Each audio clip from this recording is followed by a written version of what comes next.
Welcome to Grace Covenant Presbyterian Church. I'm Marcia Mount-Shoop. I'm one of the pastors here, and we're going to get started. Since the hurricane, we've been using some of our practices around helping settle our nervous systems when we get together. There's a lot going on in this room. There's a lot going on in our bodies. There's a lot going on in our lives. There's a lot going on in the country. There's a lot going on in the world. So we want to support our nervous systems. So the invitation is for you to really be here. So we're all arriving together. So just like we've done the last few weeks, I want you to just look around. Just start to look around, make eye contact with people. Kind of start to get your bearings here in the room. We have folks worshiping with us from home too. I invite you too to look around your room, look around your space, just get oriented. So one of the ways we get oriented here too is to remember some of the story of this land that we're on here at 789 Merriman Avenue. This is land that only started to be owned by someone when white settlers, colonizers, came to this area. But before that, this was a crossroads of trade here for several different indigenous peoples. The ones that we know most about, we call the Cherokee. They call themselves the Fire People. And they call this land Togiatsi. Can you say that? Togiatsi. That is the land that their ancients called this land. Their ancestors called this land Togiatsi. So the land knows its name. And so the Fire People invite us to call the land by name, Togiatsi. So once white settlers began occupying this part of western North Carolina, this land has been used for many things. In fact, our building here was an orphanage for a while. There was a school here. There were lots of different things that happened on this land. But part of why we're able to have this land is because of Presbyterians, white Presbyterians with resources. So things like redlining and urban renewal helped this to be what happened with this land.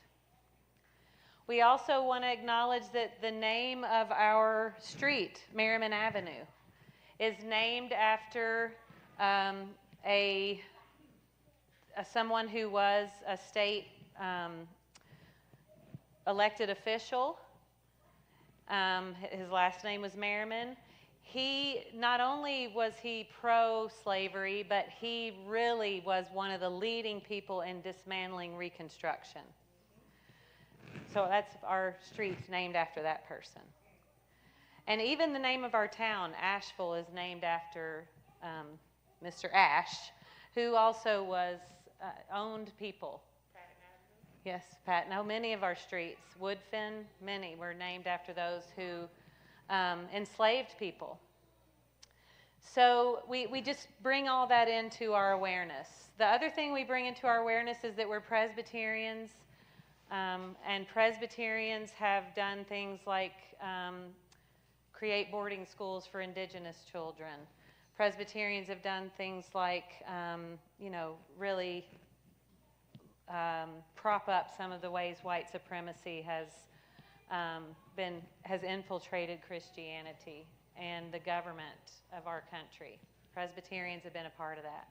So at Grace Covenant, we say all these things not to make us feel terrible, but to help us know the truth.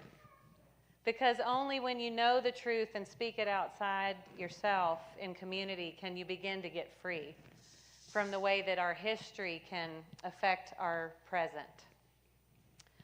So as we let that settle in about this land that we're on and these intentions of this community that we're a part of, now this land is being used to grow community and grow food, and grow justice.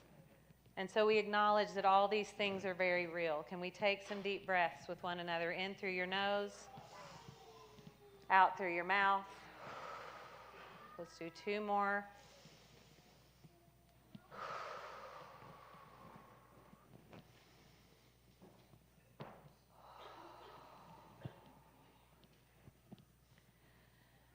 Now, the other thing I want to say about our location right now is we are in a disaster area, Western North Carolina. We're in an area that has been devastated by Hurricane Helene. 40% of our trees in Buncombe County have been damaged or destroyed. 1/5 of all the trees in Western North Carolina were hurt by this storm.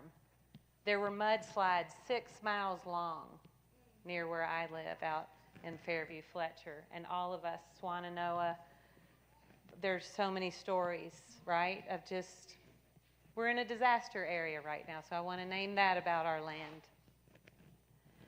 And then the other thing I want to name about our location is that we had an election this week. That I know all of you are feeling in your body. You're feeling it. I'm feeling it. We're feeling it. The whole country's feeling it. And so we're holding all of that together in this space. All of that is in the room. Okay? So I want you to now try again. I want you to look into each other's eyes. Just look, make eye contact with as many people as you can around the room. Okay? As many people as you can.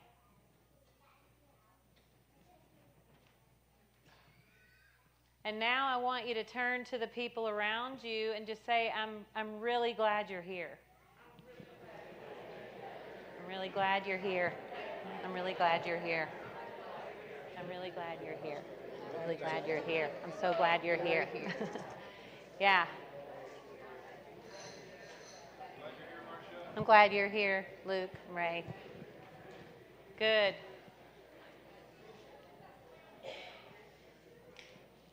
Now I want you to grab your chair. So the sides of your chair. I'm not in a chair. I'm going to use this table. I'm just grabbing the sides.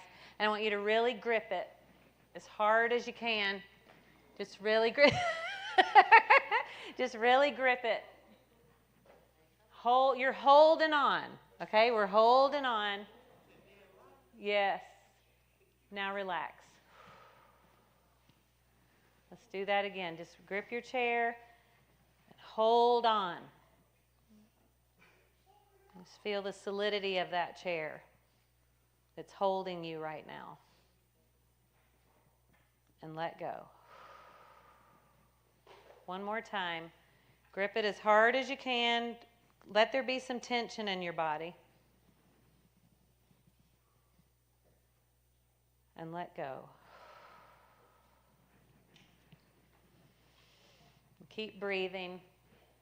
Keep making eye contact. Keep gripping your chair if you need to.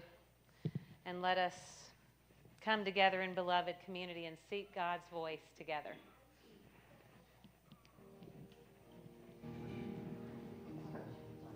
Just the E-flat chord.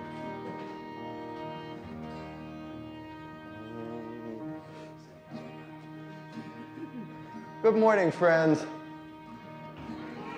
I invite you all to stand as we get ready to sing We the People. We will do it 2 times in unison, everybody together, and then we will break into our 3-part round, okay? So remember this section here, and on the floor here, you're part 1, you'll sing with me.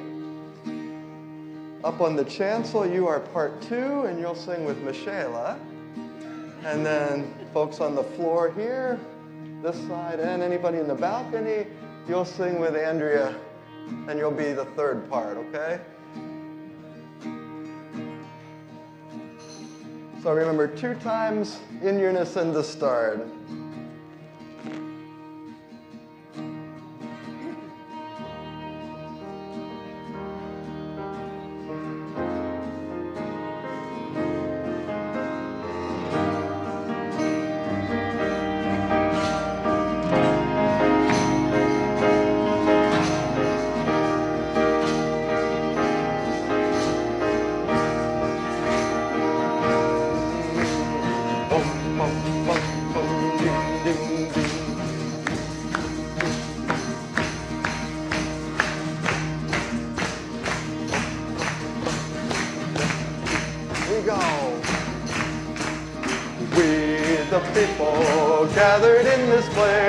We're the people learning to tell the truth.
Amen. You may be seated. So truth-telling is a big part of our practice together. It's a big part of how we believe God gives us healing opportunities. And this week we're going to be exploring, how many of you have been asked this week, are you okay? You've been asked that this week? And how many of you have no idea how to answer that question, right? So this week we're going to explore what it means when we say, like, it's actually okay to not be okay. But how is that not being okay showing up for you?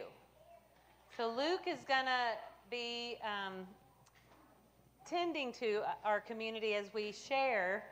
There are going to be some microphones that go around. But my invitation to you is to be very intentional and thoughtful. We are inviting you to stay in your body. How is not being okay showing up in your body? So you might feel tempted to go up into your brain and tell us about an article you read in the New York Times. But that's okay. We can get to that later at another time. Right now we're not talking about the New York Times. We're talking about your body and how it's showing up for you that you're not okay or you don't know how to answer that question. Okay? So Luke, do you have anything to add to that? No, I think I'm ready to hear what people have to say. What's alive in your body when you're not okay? I see Blake here. I feel some tension when I'm around people that I don't agree with sometimes. Thank you.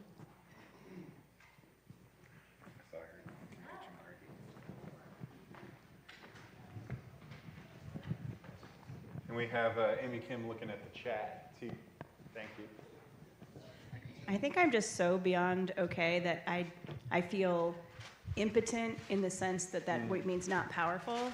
Like, the tension is gone. I'm like laying on a puddle on the floor. I feel like lots of exhales, like audible, deep exhales need to happen. Thank you, Amy. I feel my heartbeat racing. Thank you.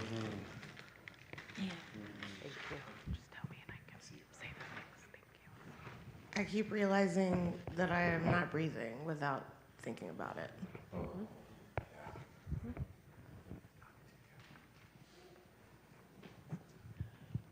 with the double disaster, I keep getting inflammation and infections.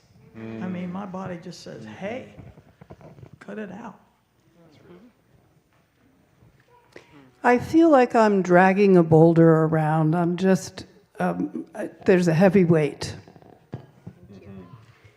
Sleep problems, getting back to sleep when you wake up in the middle of the night. Getting to sleep. Yes. Yeah.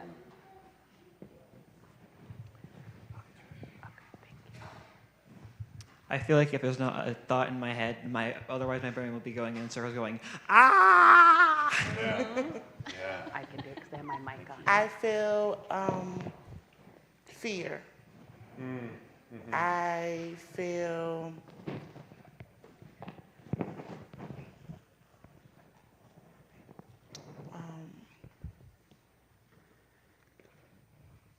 a sense of not belonging here in the United States. I'm sorry, and I keep, I feel scared for my children. I feel scared for African American little boys. I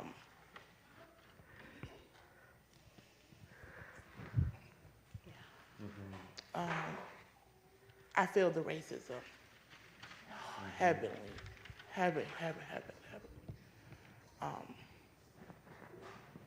Yeah. Thank you, Sade. Luke, do you want to do a Kyrie? Why don't we do the chat? Okay. Okay, in the chat, Tammy says, I have no words, just sighs. Robin says, I feel a new detachment from all my old friends and routines.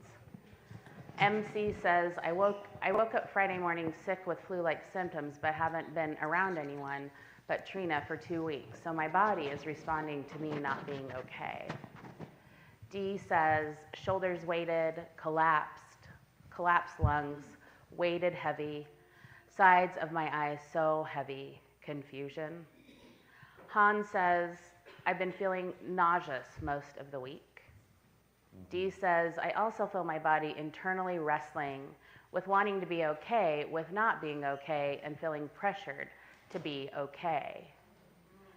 Trina says, I catch myself holding my breath, tightness in my shoulders. Stacy says, I'm running on 3 hours of sleep, caffeine, and the knowledge that my family still doesn't view me or my family as fully human. And Janice says, my body has been working incredibly hard to do what it needs in order to protect me, which is a constant state of hyper alertness to threats. It's exhausting. Kelly has been nauseous more this week. We'll get to more. We're just going to pause with the Kyrie. This refrain, Kyrie eleison, one of the ancient texts that just says, God have mercy.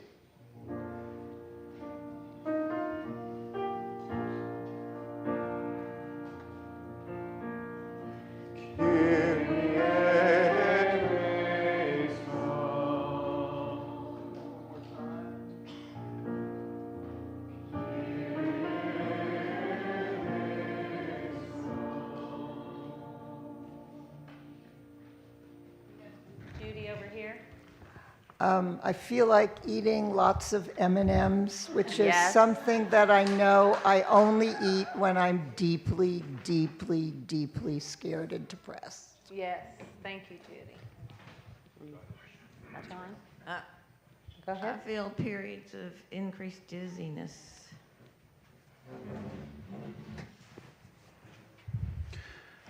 I don't hear a lot of this, so I want to express it because I know a lot of us are feeling it, but I have an intense rage that I deal with daily.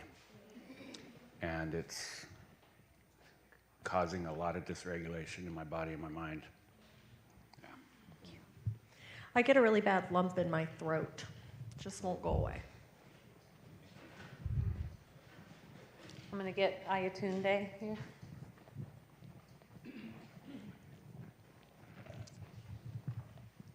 I feel like I've been doing this for 60 years.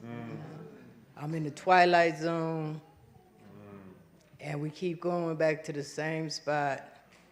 And I'm wondering, what am I doing wrong that I keep winding up here?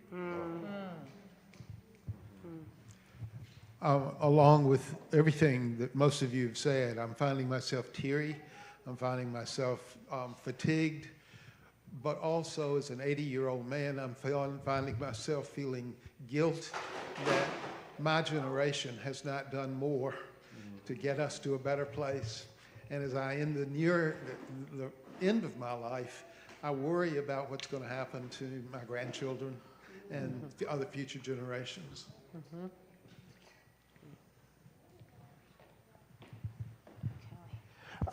So I suffer from a lot of different mental illnesses, and thankfully they're treated. But this disaster has really aggravated a lot of those, like my PTSD, depression, anxiety. So like I've noticed, though, I've got 2 arcs that are co-occurring. And one is that I get agitated and tense and short of breath. And so I think about everything that needs to be done or could be done, and I get frustrated. I drive to work and I see piles of debris that hadn't been moved yet, and it starts to make me agitated. But each day, and I was thinking about this coming to church this morning, each day, day by day, I'm feeling a sense of relief, knowing that help is here, that help is consistent, and that things are slowly moving forward. So I think I'm finding a new peace and a new calmness. I can settle myself quicker. I can notice things that I didn't notice before.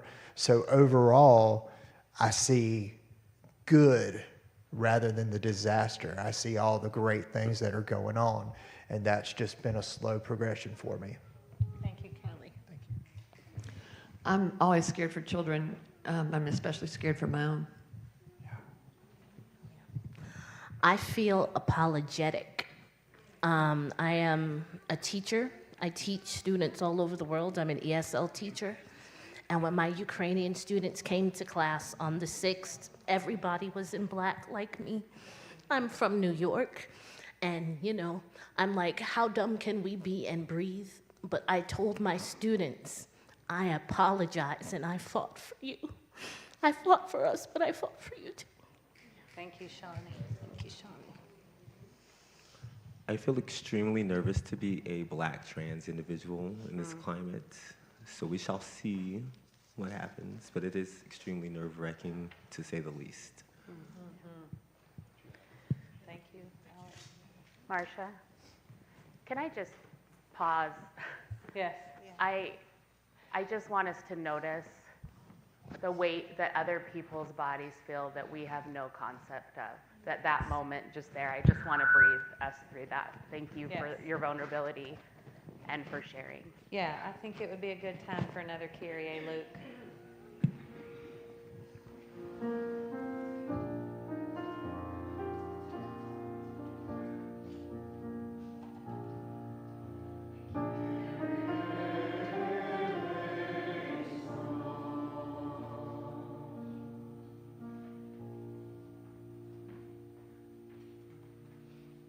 Hillary has the mic.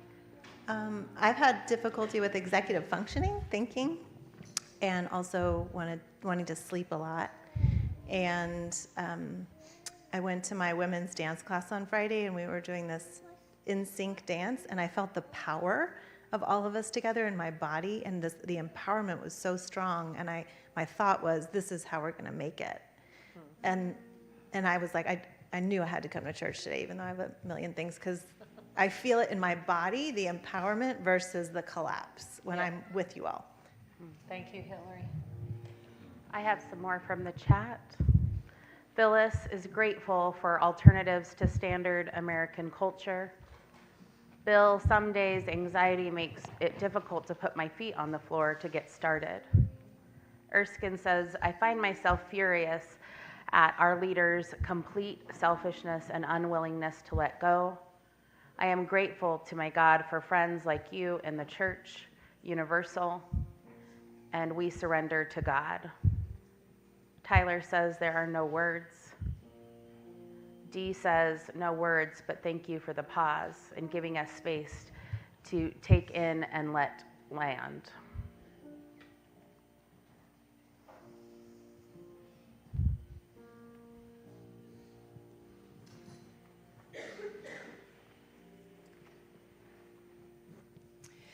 So I feel a lot of fear, but bigger than the fear is when students call you and say, can ICE come pick us up from school?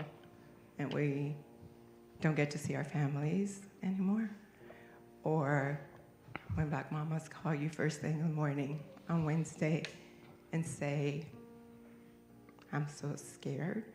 And then pinning us against each other, because this week I've been asked so many times, what's wrong with your people? Why did y'all vote that way? Like we're a monolith, and how they pin Black and brown people against each other and we fall prey every single time. So I'm glad to be here with all of you because we can do it together.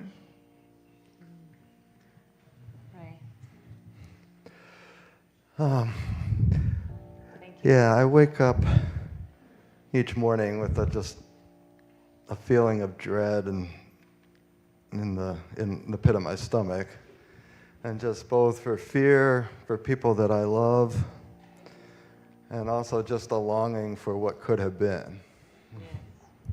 Thank you.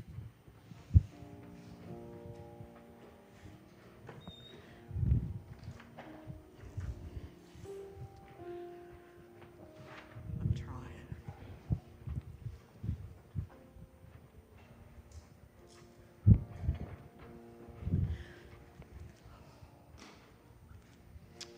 I am scared as a 68-year-old lesbian. And my body is saying, I can't take much more.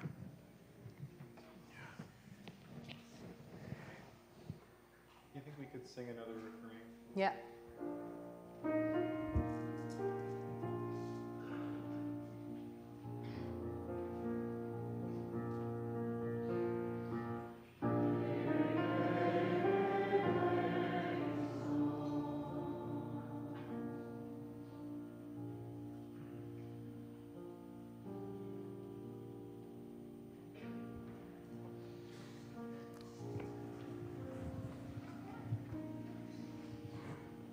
This is my first church service since the flood, and I feel a little guilt that my work has made me work every Sunday when this is all I needed, was to be here with you and to be all around you. This is more important than anything. So thank you. You're just gonna have more yogurt. These blackberries are so good. Just being in the mental health field for so long, and being at this church, this here feels so therapeutic. Being in this space.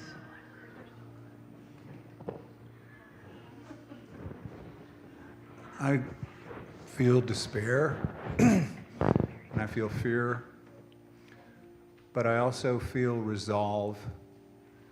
I feel the resolve that one should feel as they begin the resistance anew. And hearing and listening to the people here, I'm turning my anxiety and my sadness into resolve that we together can make this world a better place.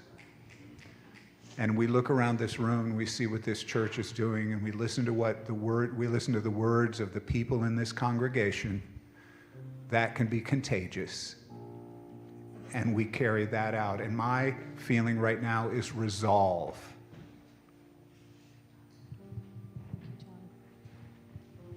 I've had a hard time. I've had a hard time looking at people in the eye lately. And this church, this is the first time I've been here since COVID, and I've only been here twice, and looking people in the eye today was just really amazing. Yeah. We see you. Sade? So, I probably don't have to say this, but I feel like I have to say this. We want to hear you. I know in this church that, we are all together. But I have to say this because we know it, but anyway, now that he is in office, now that he is our president, it's going to be up to the allies. It's going to be up to people that is not me. You know what I'm saying? It's y'all. The ball is in y'all court now. You know, this is where you cover us and protect Black and brown people. Because if you don't, we are going to fall. And if we fall, it's not going to be on us, it's going to be on y'all. So I'm saying, as white people, we need you guys. We need you. Because if not, we are going to be put back in the position to where we're not going to have anything. This is not about money. This is not about anything. This is about love and compassion and understanding. Because my people are scared. The brown people are scared. The immigrants are scared. You know what I'm saying? And we need y'all. This is not a want. This is not this is a need. Y'all have to, as allies, y'all have to be there for us. Don't just say it. You have to put action behind it. You have to put action behind it. Because if not, he is going to ruin us. We are already broken as a Black society. We're already broken. This is going to be 10 times worse. So if y'all don't cover us, if y'all not there, we are going to fall. We're going to fall. And we need you guys. This is not a want. This is a need. Y'all have to cover us. Y'all have to be there. Because if not, this is going to be a disaster. So my question is, what are y'all going to do? What are y'all going to do? Because this is not a game anymore. This is not fun. This is not tricks. This is not any of those things. What are y'all going to do as white allies? And I love all of you. So I need y'all to, in your heads, to answer that question. What are y'all going to do? Because the ball is in y'all court now. You gonna either fight with us or you're gonna be against us. And that's just it. And I'm hoping that all y'all take the time and say, we're with you guys. We're with you, Sade. We're with you. We're with you. We're with you. We're with you. How From about the another chat, Kyrie there, please? Yes. Can we do another Kyrie? No, don't apologize.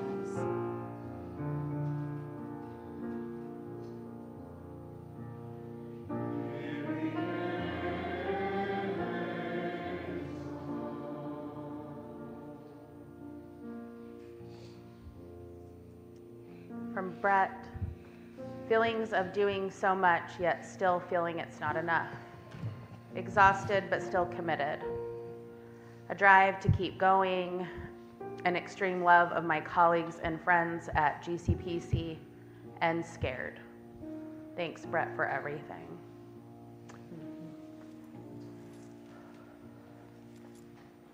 Feeling very low capacity, can't manage to perform functions that are normally easy. I'm angry. I'm a civil rights lawyer. I'm an employment civil rights lawyer. And this makes me so angry that the structure that I'm supposed to help people in has failed from top to bottom. Professionally, I'm lost because what matters most to me, I can't help. I'm ready to be done and do something different because my structure's not working. Thank you.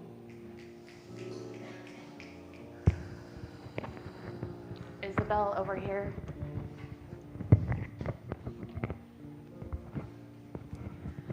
I'm angry. I'm struggling to balance feelings of anger with the compassion that my job requires. I'm feeling anger towards my patients as a healthcare professional in a federally qualified healthcare center whose funding comes from the government, to see so many of my patients coming in so happy for a result that means the reason they have access to healthcare in the first place can very well disappear very soon.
All you prisoners in yourselves, all you in private house, Kyrie eleison.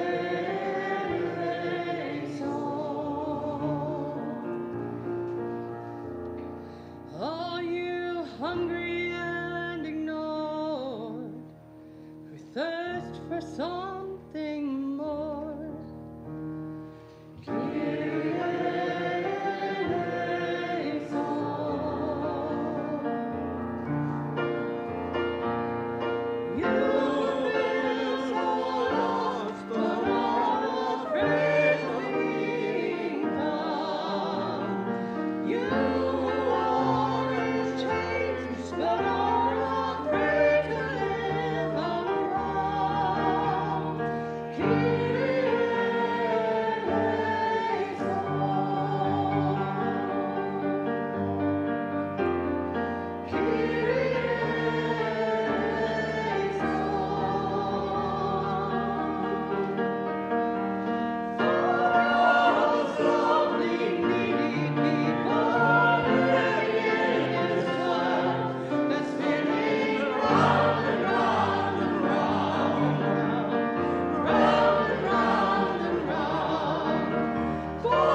You children ripped and torn, battered, bruised, and worn, Kyrie eleison.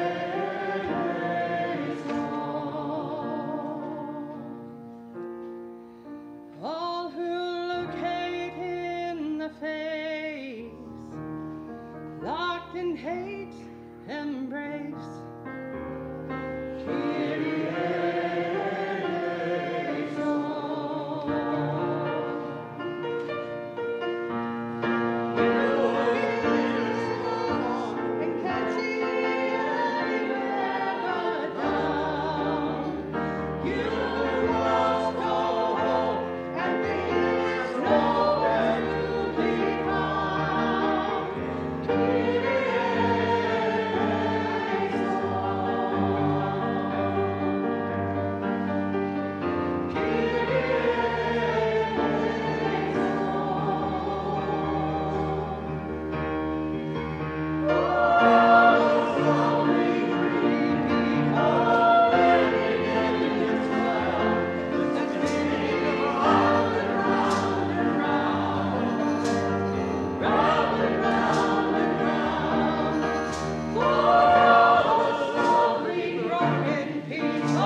friends, as we keep that phrase over and over in our heads, let us embody that there is grace enough, there is love enough, there is mercy enough for all of us.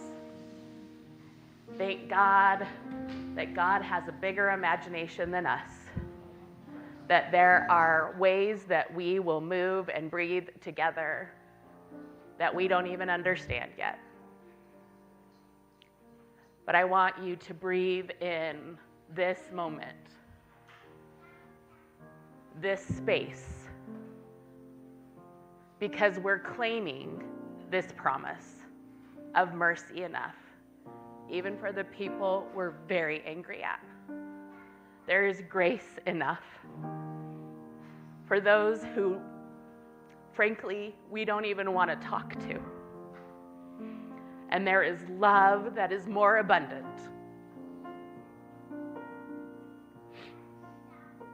than we could ever imagine. Amen? Let it be so with us.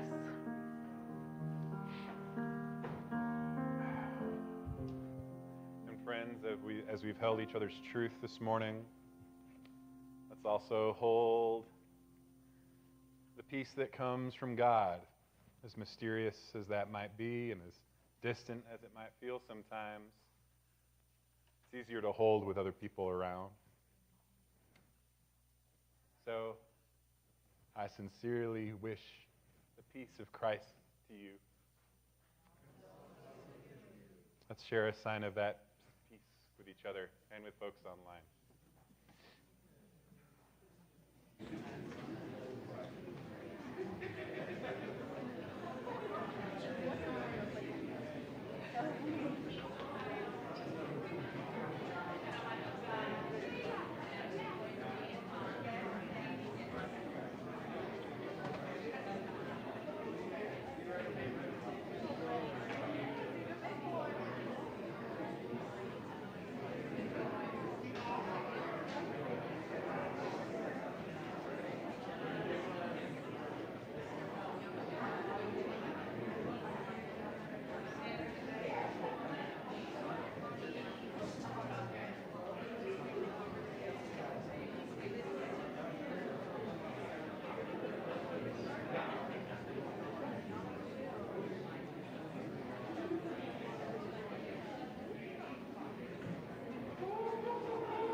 Simmer down with all your peace giving. There's more time. I was mostly kidding. There's peace enough for all of us. And guess what? We can just have our little conversation and they can keep going, and that's fine too. I just want to recognize that I have the best part of the service because I get to hang out with y'all. Pretty amazing. And one of the things that we're learning is that this space may not be conducive to everyone feeling sane with their children. So I want you all to know we love having you here anytime in the service. But we also understand that sometimes we just need to start downstairs playing. So some of our friends are downstairs playing, and that's completely good. We always want to do what makes sense for you all. So this is the thing. Have you noticed that when we're having a hard time, it feels a little bit better when we're at church? Yeah? And sometimes the tears might make it feel like, gosh, this is a really heavy place. But you know what it makes me think of? This is a soft place. Like when you have your soft blanket that you want to just wrap yourself in because things just feel too big. And so sometimes people cry and are able to say things in a place that they feel safer than they do most of the time.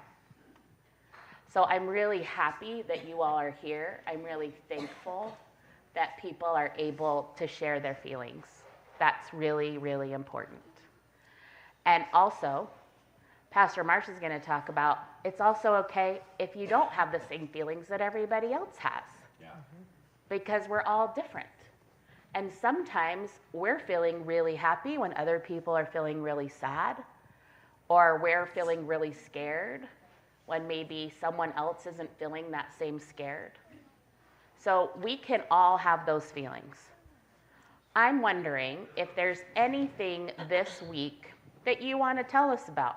And it doesn't even have to be about church. Because sometimes we need reminders there's other things going on. And you all have some pretty amazing lives.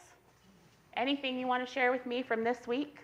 Something that was exciting or that you're thankful for? Anyone? Do you have anything, Eden? No? That's okay. I got to see Blake in a soccer game yesterday, and that was really happy, just to see Blake. He's ending his senior year soon, and so it was really great to celebrate him at a soccer game. I'll share. Kate.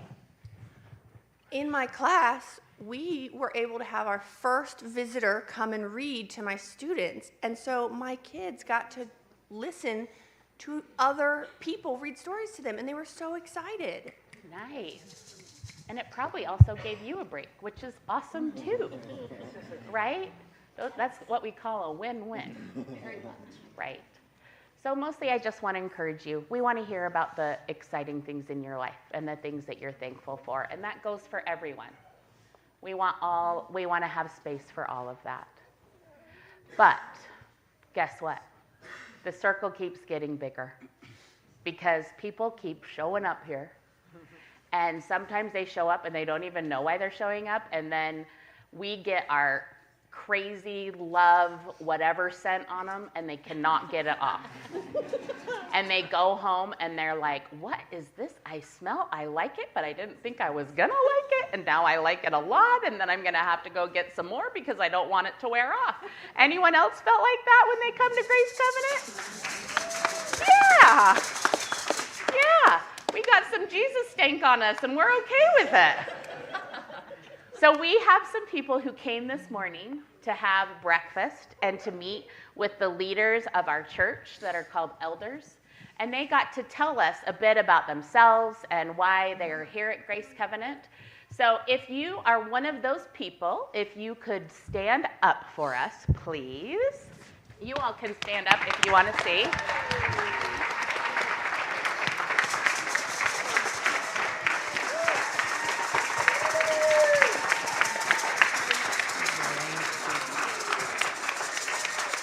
Okay. So I'm going to read their names that, no, stay standing up. I know. Susan's like, please don't make me stand up anymore. Okay. So as soon as I say your name, then you can, sit down. So I'll start with Susan and Joyce Foster. We're so happy to have y'all. We have Morgan and Paul Greenwood with Noah. And before Will walks out, Will and Tally Clardy, and then that's also Felix. Okay, Jim, I always say Seiko, but it's Seco? Sacco. I got it, remember? Jim Sacco. Jim Sacco. We have Tom Fugetti. Fugetti. No, it's not annoying. We should say your name right. Fugetti. Okay, like spaghetti. And Sade, and we also have Kat or Treese. I don't know what you want us to call you. Kat. Okay, thank you. We have Liz Calhoun, you're here. Thank you. And did I see Ariel up there? Hi. We're so happy to have you all. Barrick's on this list. Was that? Yeah, that was the situation.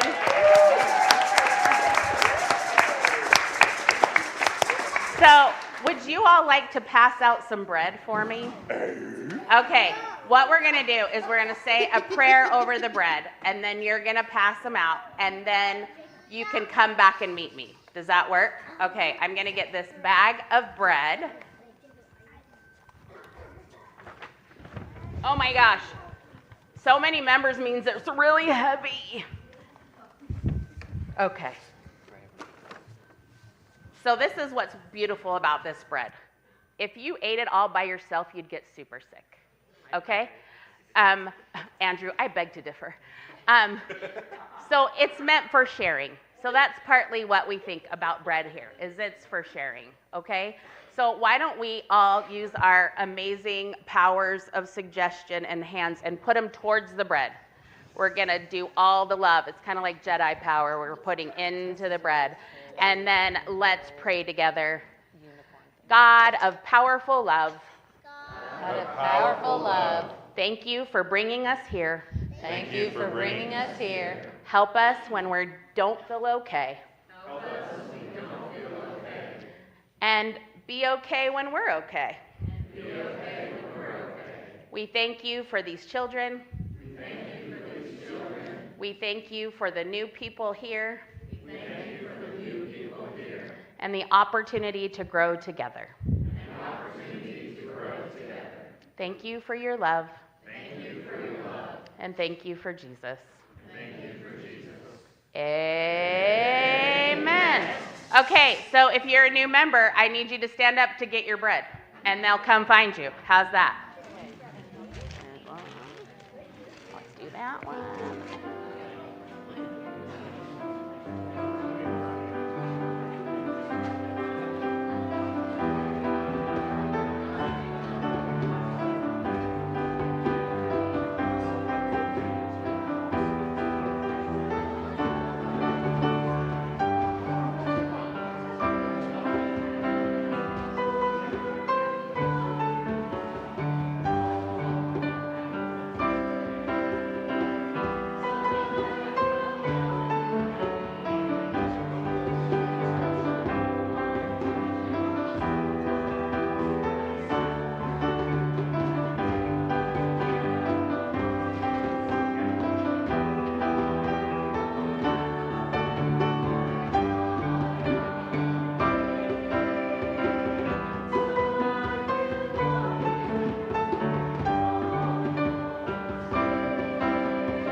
One, Clark. Oh no, they got it. Did someone not get one? Everyone got it? Woo!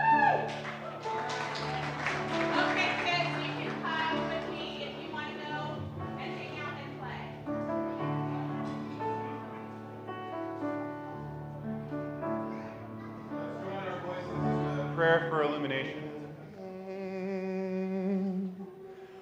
We are listening. We are listening. Spirit, speak to our hearts. We are listening. We are listening. Spirit, speak to our hearts. Our hands are wide open. Eyes are wide open to see what we might see. We are listening. We are listening. Spirit, speak to us.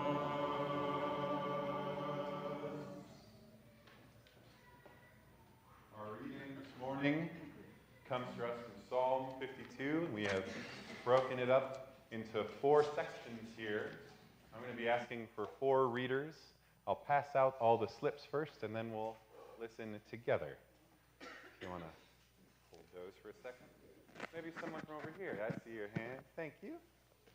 Got to be pretty quick on the draw. This is pretty popular. Hey, Marcia, could you give Polly the first? Now, someone over here. I see it. What's that? I was going to do one from each section, but... Well, let's do cat. Okay. Okay, boss. And then way over here. And then someone over here. Yeah, thank you. So who's got number 2? Kat has number 2, so let's give Kat the second mic, and then we can pass them around. All righty. Why do you boast, O proud peoples, of your decisions that hurt poor? All day long you plan exploitation. Lies are on your tongue as you turn from the truth.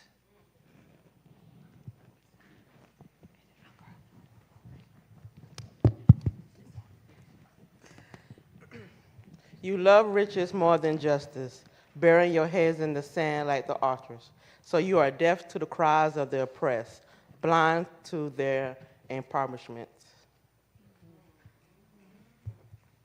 Yet justice will prevail in the end. It is true that people have emptied their hearts to fill their pocketbooks, but their hollowness is plain to see. It is those who speak the truth who will find the joy of divine love, and only those who live in love will know true abundance. Blessed are the strong oak trees, and blessed are the broken reeds. Blessed are those with the sensitivity to hear the gentle voice of love, for they are the heralds of the kingdom.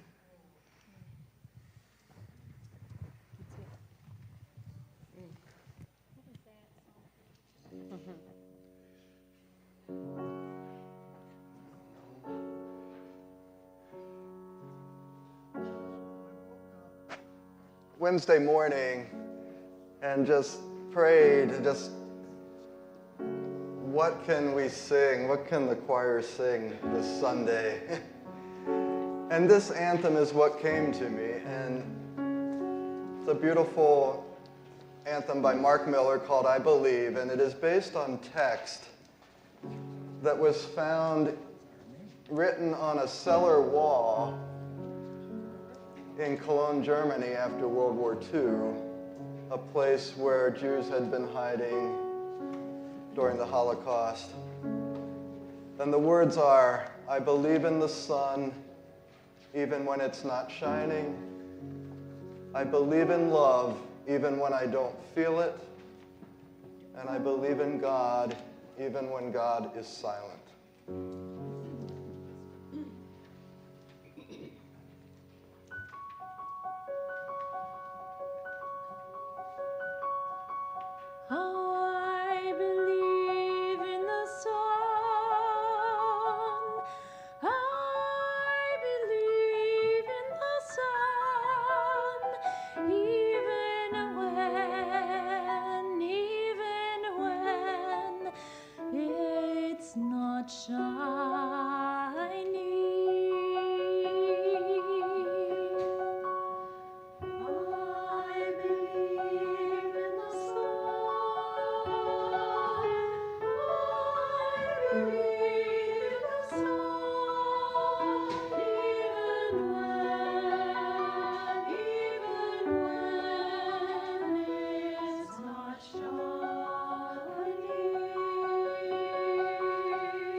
Thank you, choir.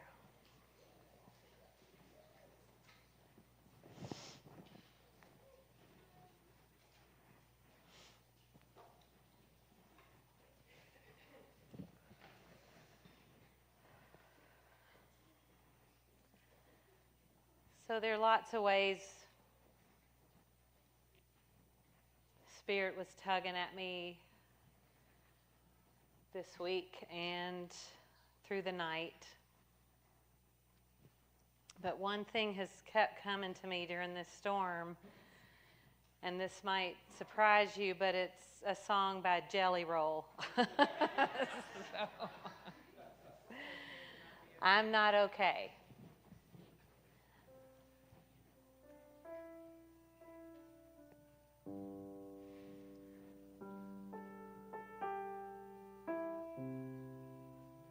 I'm not going to sing it very well right now. I am not okay. I'm barely getting by. I'm losing track of days and losing sleep at night.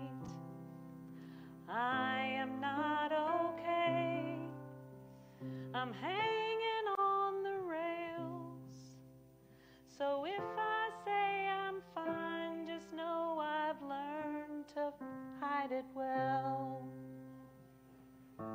We'll wait for the rest.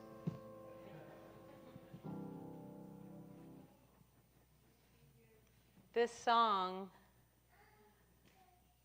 is what I've been singing. I've been singing it in the middle of the night. I've been singing it out with my horses. I've been singing it here, doing rent support. I've been singing it on my way into work. And every once in a while, some tears will come out and I can release something. I am not okay. I'm barely getting by. I'm losing track of days and losing sleep at night. I am not okay. I'm hanging on the rails. So if I say I'm fine, just know I've learned to hide it well. So I am thinking there might be some of you, in addition to Felix, who know how you understand these feelings.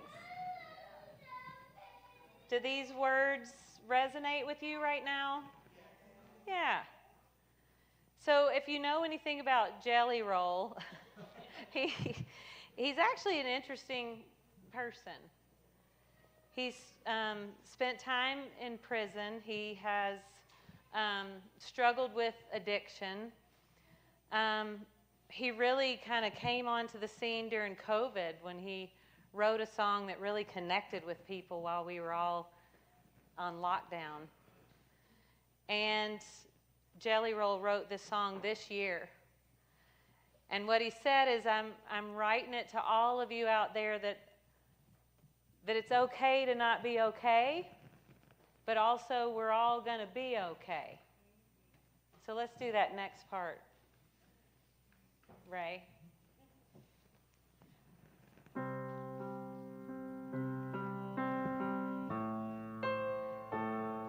So, I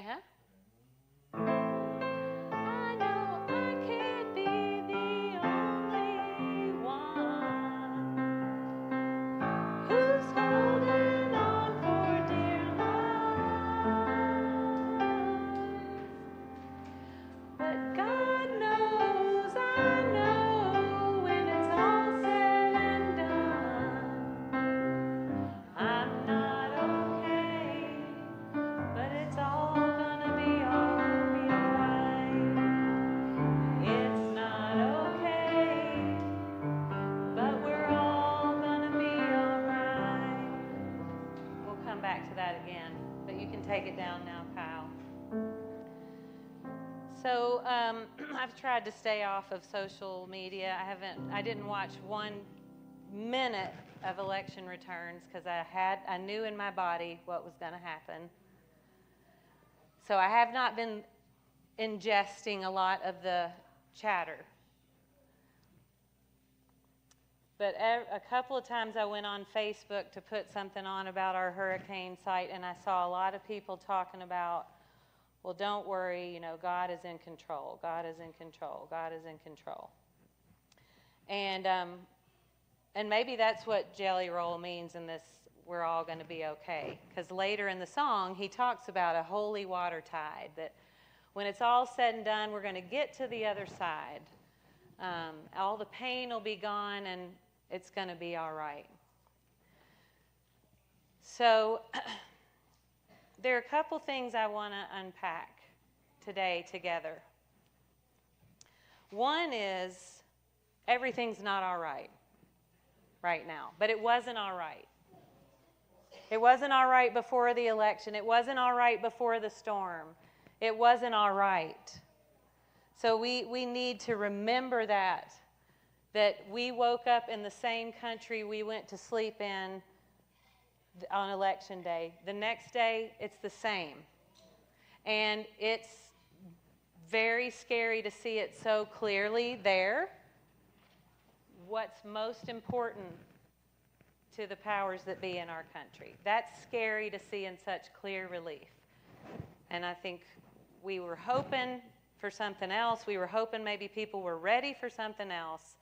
But when it comes down to it, when white supremacy and patriarchy and heterosexuality and homophobia, and when that's so baked in, that beast's not going to die easy. So one of the things I want to talk about is that's one layer of who we are as a country, but I want us to look at some other layers too. Just, again, like we get grounded in our space, let's get grounded in our story as a country too. And then the other thing I want to talk about is, as I'm your pastor, so I want to talk about God. I want to talk about what it means to be people of faith in a world where the wicked prosper. And then I want to talk a little bit about football. Okay, because I learned a lot in that cesspool of a world that I spent 30 years in with John. Okay? So let's start a little bit by grounding ourselves in a bigger picture of our story as a country. Now, number one, this country was born of a system that was built for white male landowners. That's what it was built to work. So it's still working for them. Okay, so remember that history when it starts to come out of your mouth to say, what became of the America? Don't say that. Suck it back in. Don't say it. Use your filter. Take a deep breath. This is who this country has been. Now, so the other thing I want you to understand is at no time in our country's history has everybody really voted. Now, I can't, my body just can't go into all the stuff that people are saying. Kamala should have done this, or why did these people do this, or blah, blah, blah. Bottom line, white supremacy, patriarchy, period, at the end of the sentence. That's it. But there are some important things to know to orient yourself. The psalm that we read today was somebody saying, look at how the people in charge, look at what they care about. They care about money. That's what they care about. And that's not what love is. That's what that psalmist was talking about. And that if we can rest in love, we know true abundance. That true abundance isn't about money. But at the same time, don't get it twisted. We need money. Okay? We need money in this culture to survive, to live, to have food, to have a house. And so Christianity has at times been deployed to people pushed to the margins by white supremacy and patriarchy to say, oh, but you don't really need money to be happy. Well, that's easy to say if you got $1 million, you know. But if you don't have enough just to feed your kids and you're scared you're going to lose your housing every month, a little money might help. So, I first want you to understand, and I know a lot of you do understand this, that at no time in this country's history has everyone voted, and that our electoral college system is built so that the tyranny of the majority will not rule the day. We saw that in 2020. Now, in a good election, like the best turnout ever since, I think it was 1900, was in 2020. The percentage of eligible voters who voted in that election, that was the best turnout we've had since 1900, 66%. That's of eligible voters. Okay? Now, 70% of U.S. citizens eligible to vote in the 3 elections between 2018 and 2022 voted in at least one of them. So that means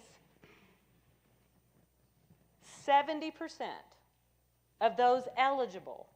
So that's just those eligible. Do y'all know who's not eligible to vote? There's a lot of people not eligible to vote. And that's baked into our Constitution and the Emancipation Proclamation that was supposed to free people from slavery unless they're incarcerated.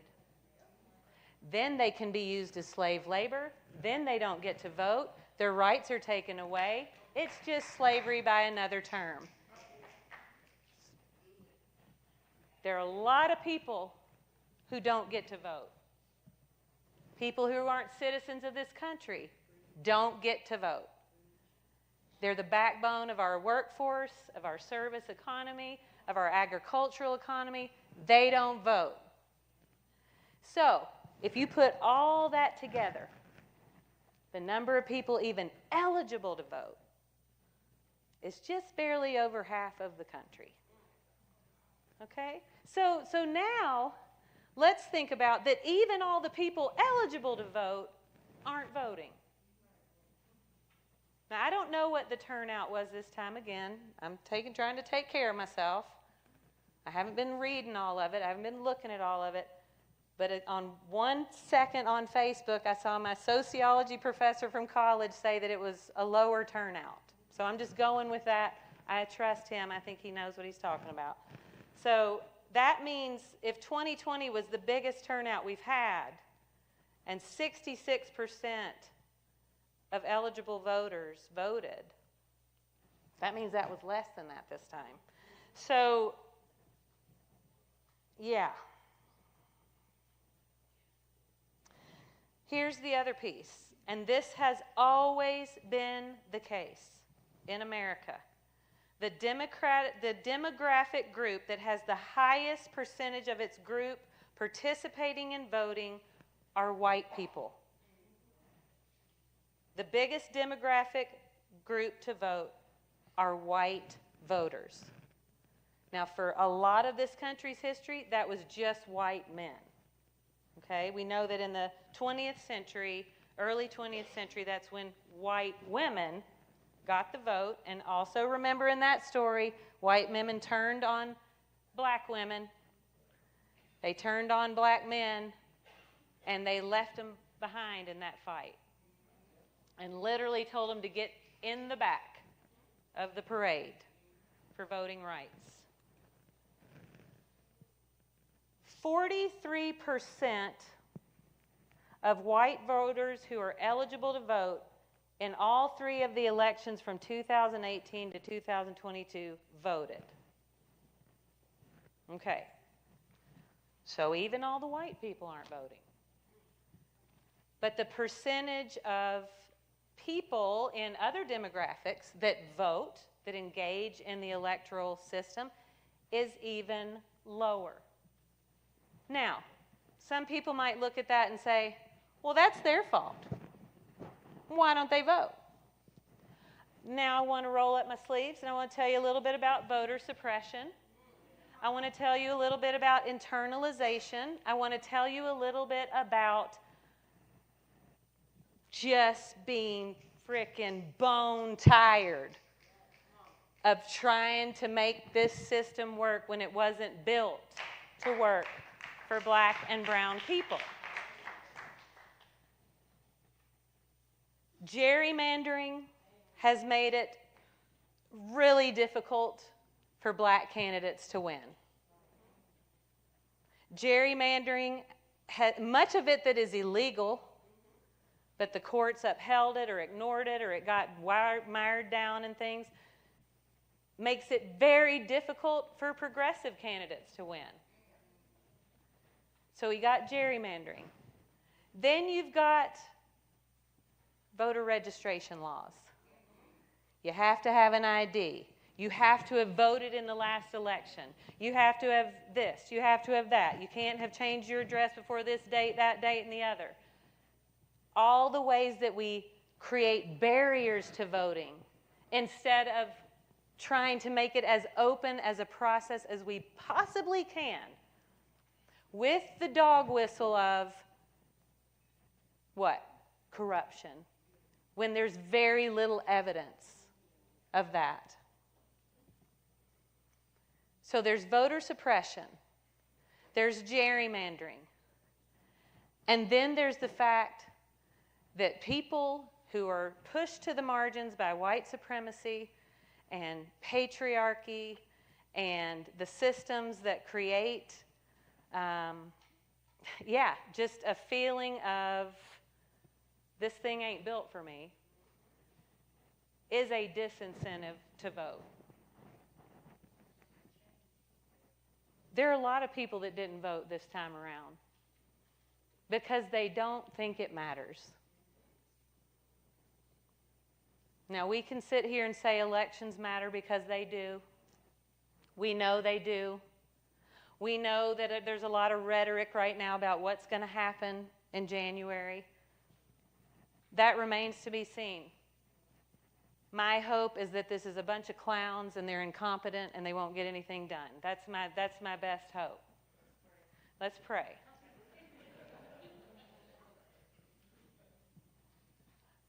But if we try to blame this on somebody, like Marta brought up, people saying, what happened to your people? Okay? If we try to blame it on somebody, we're really missing the point of what is happening. It is not because, 43% of Latino men that voted for Trump. So what we need to remember, again, you've all been learning. We've been learning about white supremacy. You understand, in a culture, in a country where white supremacy is the way things work, and you see the way things work, proximity to whiteness is your best bet.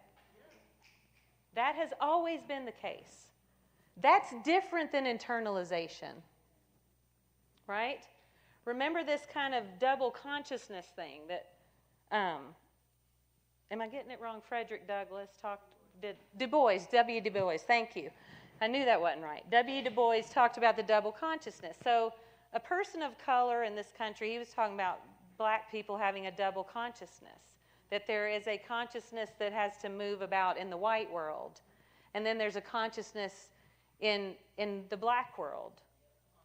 And that when you know yourself to be that person, that you learn who you are, as Bell Hooks put it, in the Chitlin circuit, in the home, in the kitchen, from your mama, from your grandmama, from the people that tell you who you really are, even when the world out there is telling you something different. That's the double consciousness. This survival technique of trying to get proximity to whiteness, that's even a little different than internalization. So you could be very clear on what you're doing and still make a pragmatic decision to try to be white adjacent because you want to survive. Okay? Now this is where I want to talk about football a little bit. So John and I have been a part of many different teams, NFL teams, Division I college teams. And when things are good, everybody's friends. And when things are bad, you don't trust anybody. When the ship is going down in football, what you see is people scurrying around like little mice. Who's going to be in charge? Who's going to be in charge? I'm going to go over with them. I want to align myself for who's going to be the one on top when this thing goes down. Who's going to be in charge? And so whereas one day you win a game and everybody might say, this guy over here is bad news, he lies, he's not honest, he's stabbing us in the back, I don't like that guy. You lose the next game, and he's the heir apparent to be head coach, all of a sudden, hey, You're my best friend. Hey, come on over to my house. Hey, can I help you with your kids? Again, and I always said to John, every time when the ship was going down, and I knew it was going down because we lost a couple games in a row, I would say, I'm going to give people a lot of grace because they're going to do what they've got to do to survive. This is a cutthroat business. I said, but I'm not doing it. I'm not doing it. I'm sticking to my values, even if it means we're out. And he may have done things differently without me, I don't know, but that's what we decided. We went with our values instead of just self-preservation. And that's hard to do. We were able to do that, and we lost money at times. We lost friends. John lost his career in some ways in Division I college football. So we did lose, but we also had a cushion. We had something to fall back on. We had ways to, be okay. So if you don't have a way to be okay, so this is where I want us to also suck the words back in. If you start to blame any group of people of color for Trump being brought into office, the people who voted for Trump mostly were white people. White people. And again, white women. Yes. And so that's another thing we want to also have in our understanding, in our analysis. White women have always colluded with white men to prop this system up. They've always done it. We've always done it. I'm going to include myself. I'm a white woman. And does that mean white women are terrible, awful, evil people? No. But does it mean white women can find ways to survive in ways that do a lot of harm? Yes. Yes. And so as white women, we have extra work to do to really understand our proximity to white maleness and how we get what we want. And one of the things that perhaps propelled this election more than we want to admit is self-actualized women scaring the bejesus out of the white male patriarchy. That women who can do for themselves and don't need men is something that men of all kinds wanted to come together and say, no. So all of these factors are real. It's not about who to blame. It's about who we are as a country and being able to see that and work with that. Just like in football, I'm going to give people some grace. People have a lot of reasons why they do what they do. But the bottom line is, no matter who had won this election, and I said it last week, we're in a heap of trouble in this country around the basic building blocks of life. How do you pay for housing? How do you pay for food? How do you have a job that has a living wage? How do you have any job security? How do you make life work in a country that's built for it not to work? For people that are not millionaires and billionaires. So those things were going to be true whoever the president was going to be. Now the things that we're afraid of, I will call like the kind of identity politics, the social location, the ways that immigrants and trans people and black and brown people are being used as like arrows in this, you know? So again, my best hope is that was pandering to a very diseased base that really believes that stuff. But I'm hoping all of that won't get deployed, but that's just me hoping, because we saw it in 2016. We saw ICE come here, and we saw people get picked up. Not to Grace Covenant, but out in the county. And we were a supporting sanctuary church. If that need arises, I'm assuming we'll be that again.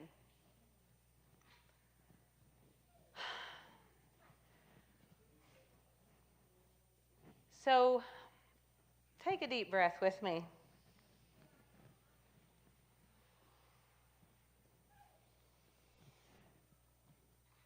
I pray that it's supportive to be honest more about where we live and move and have our being. I pray it's supportive to intellectually look at, it's really not half of America that thinks this way.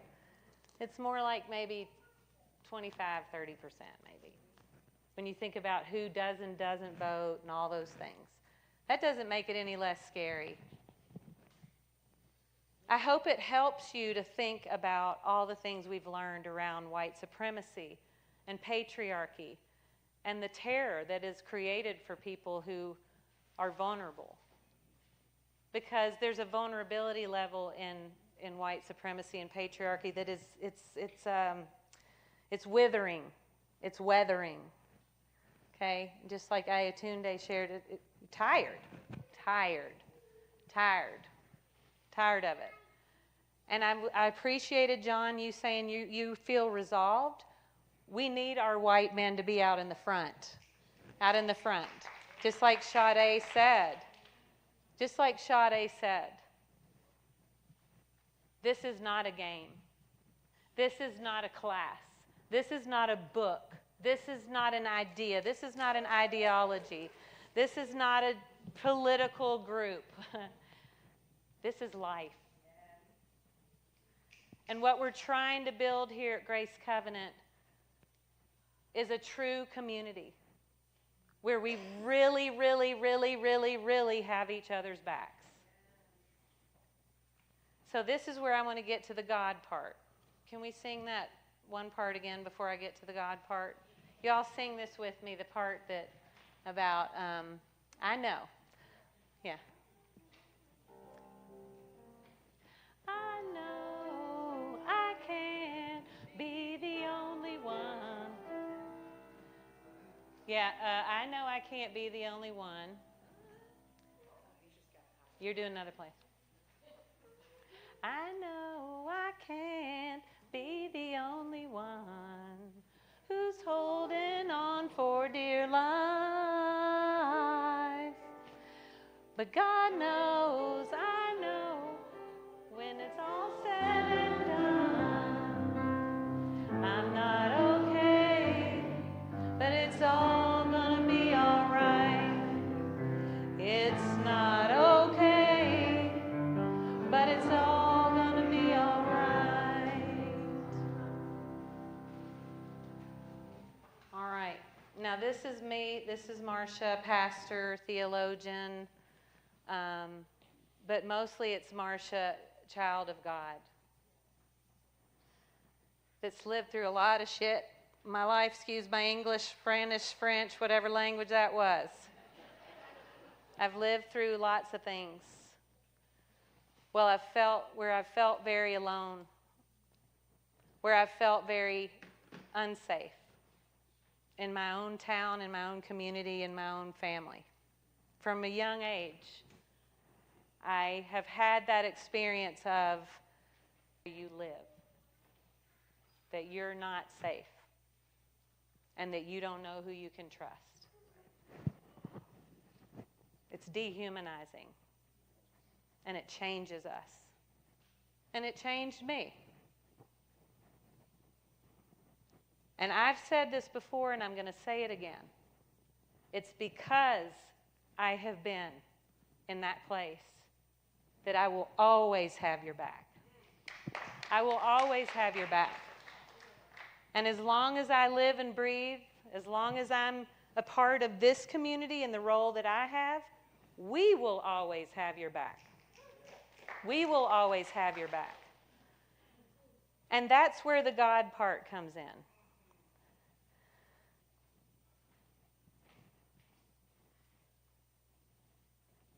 One of the ways that white supremacy has poisoned Christianity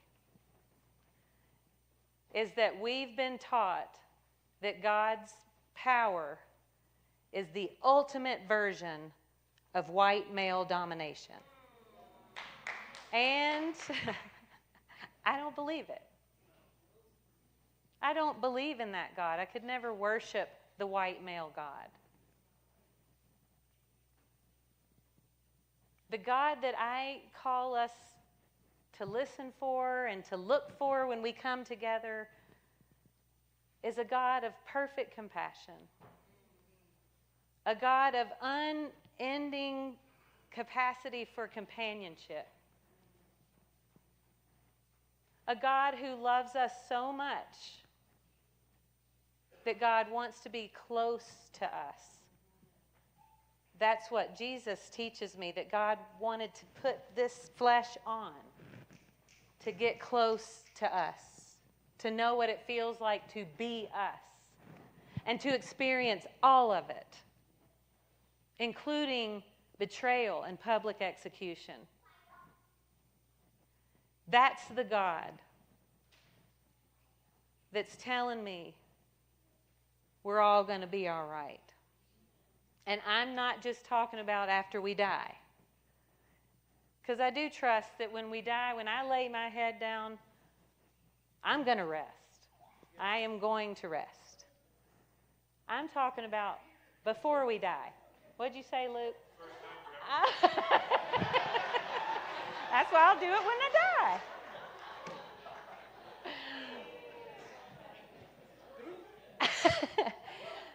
I'm talking about the thing that keeps us alive. So what's been keeping me alive is not that I'm not okay and that it's okay to not be okay. That's not what's been keeping me alive. What's been keeping me alive is I believe the world can be better. I'll stake my whole life on that. I believe the world can be better. And I believe that because God puts that in me. This drive, this belief, this tenacity, this willingness to do what has to be done, to embody that kind of love, that kind of community.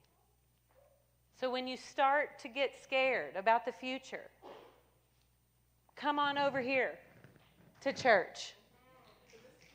Come right here. This is what it looks like. This is what the future looks like. Thank you, Sade. So our best hope for the future is not that somehow after thousands of years of the wicked prospering in powerful positions, that's been the way it is for forever. Our best hope is that we learn how to take care of each other in ways that are deep and radical enough that that's kind of just noise. We're taking care of each other in a way that is going to change the world. The most important thing for us to hope for is that we will actually believe it enough to do it. Thanks be to God.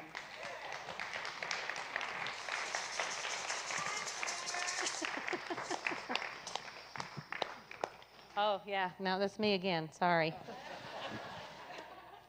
It's time to pray, you guys. I want our new members, if you're still in here, to stand up and maybe if our new members could stand up and folks could gather around them.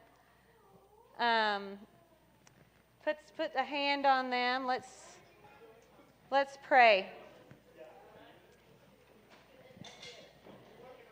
I want all of our new members to have some folks around them. We'll be having another new member Sunday in January. If you're interested, just let us know.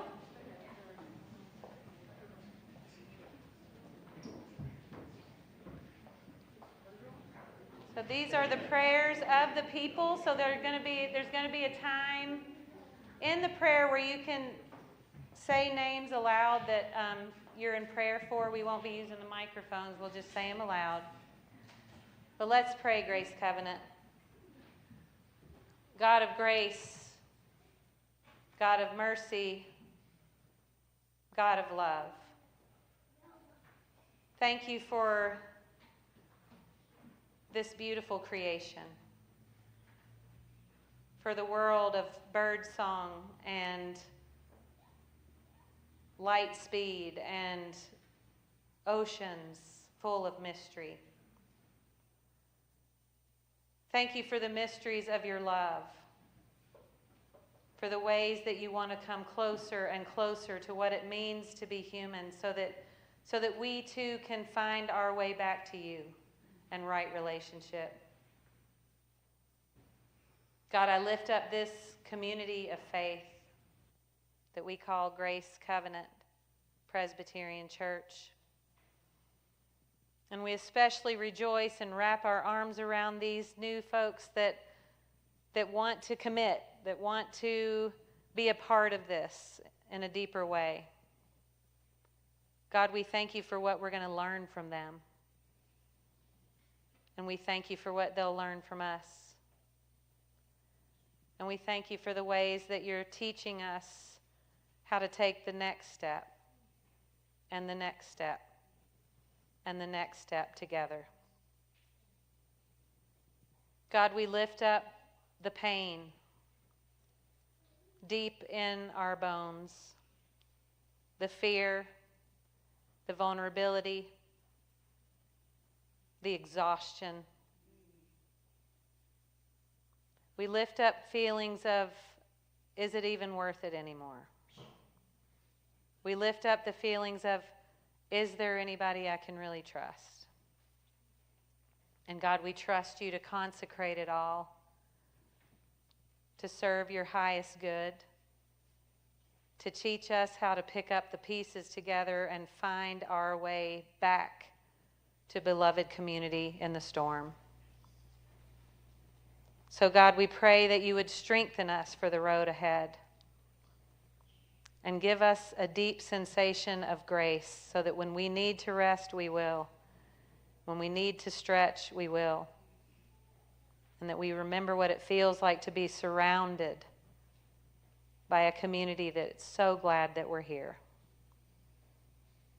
God, we lift up our community. We lift up Western North Carolina. We lift up the United States of America. And we lift up this whole world. God, help us.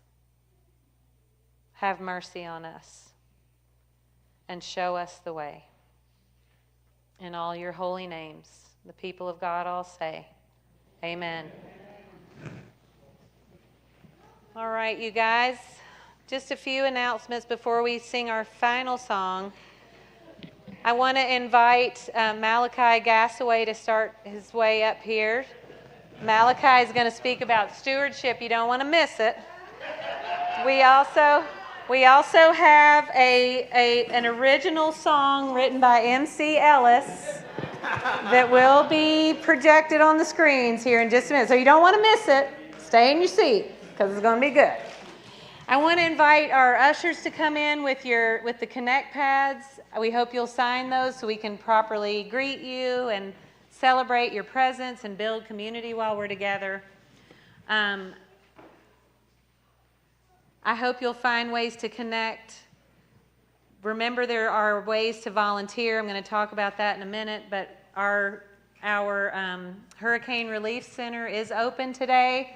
The Red Cross was just here. I don't know if they're going to be back with meals or if they were just here with a delivery. But there are things to sort today. There are things to help us get organized with today. And there is also a delivery that we need to go pick up at 3 o'clock. If you want to help with that, talk to Amy Kim.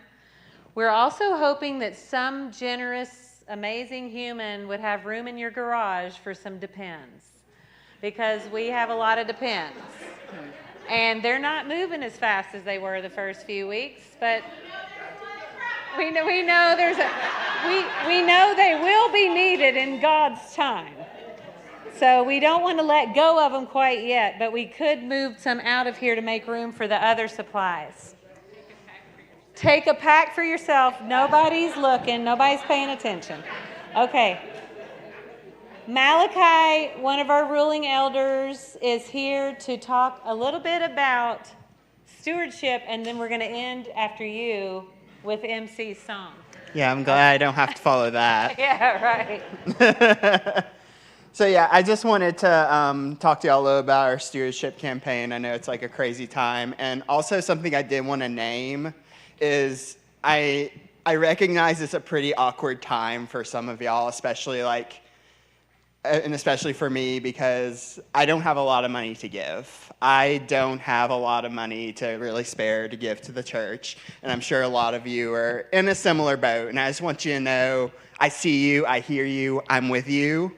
And it's okay. Like, we want to be able to give where we can and what we can. And even if that's not money, that's time, that's talent, that's whatever you have to give. Yes. That's very important, and I want to name that. And I know there's a lot of shame associated with that, so I just want to, up front, I just want to be like, I get it. Like, I'm here. I'm with you. And I guess I also wanted to talk because it's like, I also recognize this, like, very pressing issue of, like, this shit ain't free.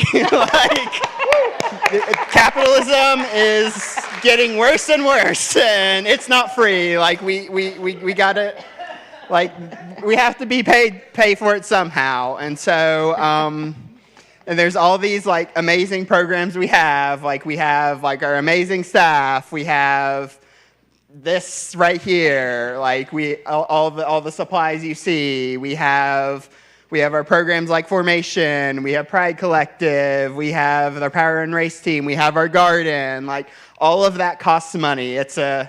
Capitalism is horrible, but I'm feeling that extra this week. But that's kind of the reality of our situation. And so I think that's something to really keep in mind. And also, another thing to keep in mind is dismantling white supremacy, dismantling system oppression is not profitable. It's not something that, especially a lot of people with a lot of wealth, they don't want to give to those kinds of things because it is ultimately like letting go of some of that privilege. And so I do want to encourage you, those of you who are able to give, who are able to give where you can, and to be able to, and that use that privilege to be able to help us build a better world, like even if it's just right here, that this is the work we want to do, this is the work we're committed to, and again, like, if you have the money, please give the money, but if you don't have the money, like even a small amount,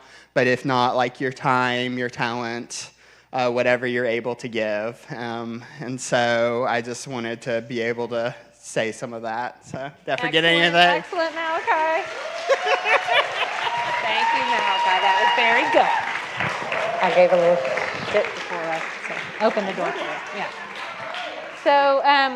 So you can pledge online. This is for 2025. Remember, pledging is not, you don't have to give that right now. It's just telling us what you hope to be able to give in 2025. It helps us budget.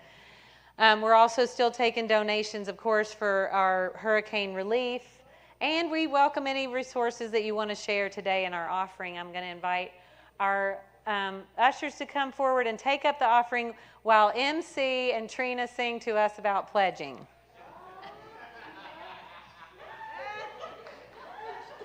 What's up, GCPC? It's that time. Let's give. Let's give. We, the people, love to give. Let's give. Let's give. We, the people, love to give. Love, support, plant, and water. Building our community to make it stronger. Let's give. Let's give. We, the people, love to give. Standing for justice at GCPC. Hey, won't you come and pledge with me? Let's give. give. We, the people, love to give. We understand our assignment and we love it. Let's take a vow to make our budget. Let's give. Let's give. We, the people, love to give. Please consider, even if you're new, don't know how, just ask the school crew. Let's give. Let's give. We, the people, love to give. Last time, let's give. Let's give.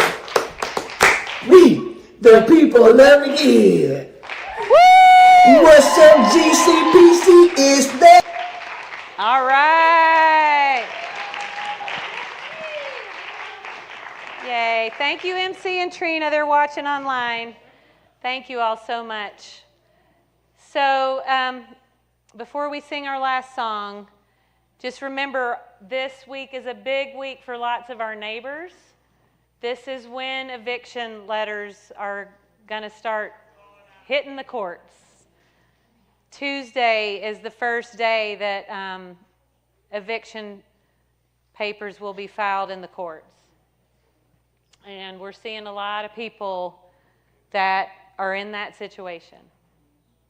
I want to just tell you one story because I want you to understand this is one of hundreds of stories. We spoke this week with a woman who lost everything in the storm. She lost her house. Her mother died in the storm. She moved into an apartment in October because she didn't have a house to live in. So in October, she moved in. She signed a lease for a year. She hasn't been working because of all the water situation in Asheville. She has been back to work for a couple of weeks, but very limited hours. A few days ago, she got a letter from the new apartment complex that she moved into and said, if you don't pay the rent by the 5th of November, we're going to charge late fees. And then if we don't get the rent in full by that date, we will begin the eviction process next week on the 12th. So this is somebody who literally just moved in, and she has now got an eviction letter. And this, I wish I could say it was rare. This is the kind of corporate policy of a lot of our apartment complexes here in Asheville. And I want to also give a shout out to some of our smaller scale landlords, the people who own a few places or a few trailers. They're working with us. They're being patient. They're giving discounts. They're giving time. But the corporate level, they're not budging. So please say a prayer. I was interviewed by a Washington Post reporter this week who's doing a story on evictions, and he said, what are you most afraid of? And I said, I have 3 layers. One is that we're going to start seeing so many more unhoused people, and we don't have anywhere for them to go. Number 2 is that we're not going to take care of them when they're unhoused. And number 3 is that we're going to come out of this disaster more white, more gentrified, more wealthy than we went into it, because we've basically created the conditions that no one can live here that works here. So those are my fears, Grace Covenant, and that's why we're working so hard. That's why we're working so hard to try to keep people in their houses. So come and volunteer 7 days a week between 12 and 4. We need Spanish interpreters. We need hands, feet, smiles, hugs, snacks, water, cars, trucks, anything. You've got, sorry? No depends. We're good on the depends right now. We're good on the depends. But there's plenty for you to do. We're paying their rent. Give money to the pastor's discretion, hurricane relief. I'll give you an update on that too. We've now topped over $500,000 of rent support and utility support.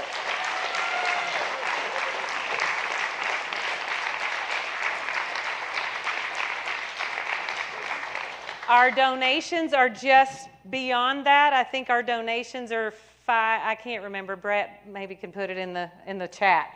But it's 500 and something thousand we've had that's been donated. So the other thing you can pray for is that the city and county will help us with some funding. We applied for some funding with the county through an RFP they have for over $1 million. I applied for $300,000 for us. And then the city is sitting on $500,000 for rent support that in their meeting on Tuesday, they said they were going to wait and see if anybody needed it. So please reach out to the city council. Let them know that we know people need it. I have reached out, and I want you to know that Tuesday, Mayor Mannheimer will be here to see what we're doing, as well as some city council members, as well as some county commissioners. They will be here to see what we're doing at Grace Covenant. Let's take this as an opportunity. We don't need to shame and blame. We need to invite. We need to call them to come closer, because anybody that's here sees it. They understand. So that's part of your marching orders, all right? Yes, John? Tuesday. Did I say Wednesday? Okay, Tuesday. Did I say Wednesday to you this morning, John? Okay, so it's Tuesday. It's Tuesday. Noon. But if you come on Tuesday, come to the volunteer orientation meeting at 11:30.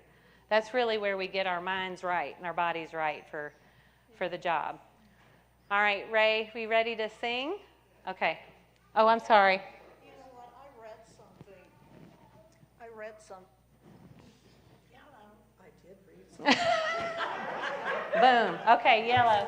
Hello. Okay. I read something that Eblin Foundation got $500,000, and that they are going to not use the restrictions. Is that yes? So I talked to Beth Russo, who's the director of Eblin. You're right. They got money from the concert for Carolina, but they also got $500,000 from the city of Asheville. They are able to remove some of those restrictions. The problem is they are 4 to 8 weeks behind. Just like us, they've got these stacks. So one agency cannot do all of this. And Beth and I agreed that we are united. We're together. And anytime we can talk to funders or whatever, we're saying it's both and. It's not either or. It's not put it all to Eblin. It's how can we fund both of these efforts, because we need both of them. So yes, I'm so glad you brought that up. And I'm so grateful for Beth and her leadership at Eblin, and that we're together, we're working together. And that's the good thing. Yes. And there are other things happening too. I hope we'll get a news out this week with some more information of a place you can donate furniture. Trinity United Methodist is going to start having a free furniture store. There are other people that are going to open other free stores. So there are a lot of things that are happening for the longer term, which are beautiful. They're beautiful. All right, let's sing, Ray. To make our circle.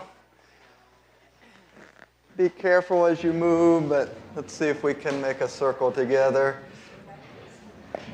And you can see on the screens that the words for Standing Stone are both, we have the English words and the Spanish. And I really invite you, those of you that know Spanish, to sing in Spanish.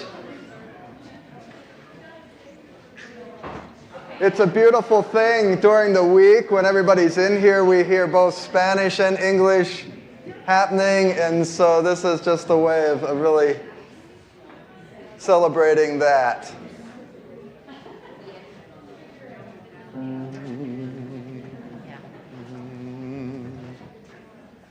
Here we go. I will be your standing stone.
Amen.